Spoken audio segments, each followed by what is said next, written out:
Tinanong ng mga disciples ang Panginoon, Lord, who is the greatest in the kingdom of heaven? Para sagutin yung tanong nila, tumawag ang Panginoon ng bata. Para ibigay nila yung attention nila doon sa isang paslit to demonstrate humility. Pwede naman sabihin ng Panginoon directly, I am the greatest in the kingdom of heaven. Kasi ako yung nag-iisang Diyos.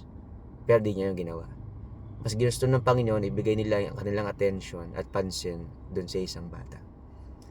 So, tayo mga tao, we always want to be the greatest.